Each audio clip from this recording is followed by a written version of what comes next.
ভাই বন্ধুরা এখানে একটা ব্লাউজ কাটিং হবে, তার জন্য মাপটি আগে বুঝে নেবেন। মাপটি বুঝিয়ে দিচ্ছি। টোটাল হবে এটার 15 ইঞ্চি, আমি নিয়ে নেবো 14.5, আমি নিয়ে নেবো 15.5-তে। আমি ডাকটি মারবো, এটার ব্যাকের ডিজাইনটা হবে, তার জন্য এটা আলাদাভাবে কাটিং করতে হবে। আর যারা ফেসবুক থেকে যারা দেখছেন এখন ফলো করে নেবেন, আর ইউটিউব থেকে যারা দেখছেন সাবস্ক্রাইব না করে রেখেছেন তা সাবস্ক্রাইব করে নেবেন। আর যারা করে রেখেছেন তাদের অসংখ্য ধন্যবাদ। আমি কাটিংটি দিকে এগোই। দেখেন শোল্ডার আছে আমার এখানে 15, তার জন্য এখান থেকে আমি 7.5 নামালাম, ঠিক আছে। আর এদিক থেকেও আমি 15 দাগটি মেরে নেবো, 15 হাফ 7.5, এখানে 15 হাফ 7.5। আর এবার আমি চেস্টের মাপ নেবো 4 ভাগে রাখবো। আমার আছে 35 + 2 ইঞ্চি, টোটাল হলো 37। 37কে 4 ভাগ করার পরে এদিকে রাখবো 9 3 সুতো হলো। এটা হলো কোমরের মাপ 32 ইঞ্চি কোমর, তার জন্য 4 32 ভাগ করে নিলাম, 1 ভাগ রেখে দেবো। আর এখানে 1 ইঞ্চি নেবো অতিরিক্ত। 1 ইঞ্চি নেওয়ার পরে আমি বুঝাচ্ছি এতে দাগটিকে আগে মেরে নিতে হবে এইভাবে। এটা আমার 1.5 ইঞ্চি কাপড় বাড়তে গেছে, কেউ চাইলে 1 ইঞ্চি রাখতে পারে, 1 ইঞ্চি যেটা ইচ্ছা। আর এই দাগটাকে এইভাবে, আর এটাকে ডাউন করতে হবে 1 ইঞ্চি। আর এদিকে আমি দেবো 7 ইঞ্চি ব্যাক গলা চড়া। গলাটা কেমন ডিজাইন দেবো ডিজাইনটা দেখিয়ে দিচ্ছি। এদিক থেকে নেবো 3 ইঞ্চি, আর টোটাল হবে আমার এখানে 10.5 ইঞ্চি। এই দাগটিকে মেরে নিচ্ছি, এই দাগটিকে মেরে নিই, তারপরে বুঝাচ্ছি। এদিকে আমি নেবো 3.5 ইঞ্চি।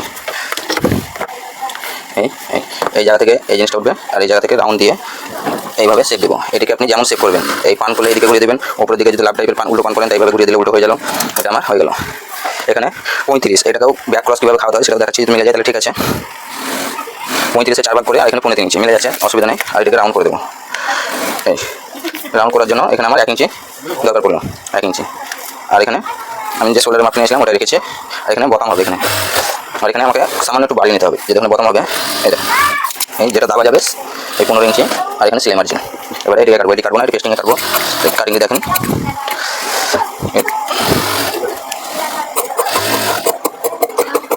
কাটিংটি যতক্ষণ করছে একটু ভিডিওটাকে শেয়ার করে দেবেন, আমাদের দেখার সুযোগ করে দেবেন। ব্যাকের টেকিংটাও দেখিয়ে দিচ্ছি কত দূরে দেবো। এখান থেকে আমার 5 ইঞ্চিতে নিলে হবে, কিংবা এখান থেকে 1 ইঞ্চি 1/2 ইঞ্চি কম করে এটা হাফ করে নিতে পারেন এইভাবে। আমি 5 ইঞ্চিতে রাখলাম, এদিকে ওপরে তুলবো 5 ইঞ্চি। এই নিশানাটা হবে এদিকে হাফ, এদিকে হাফ। টোটালে যে 1 ইঞ্চি নিয়েছিলাম এই জায়গাটায় টেকিংয়ের জন্য, এই জায়গা টেকিংয়ের জন্য। আর ভিডিওটি ভালো লাগলে অবশ্যই লাইক করে দেবেন। আমি সামনের কাটিংটা পরের ভিডিওতে দেখিয়ে দেবো।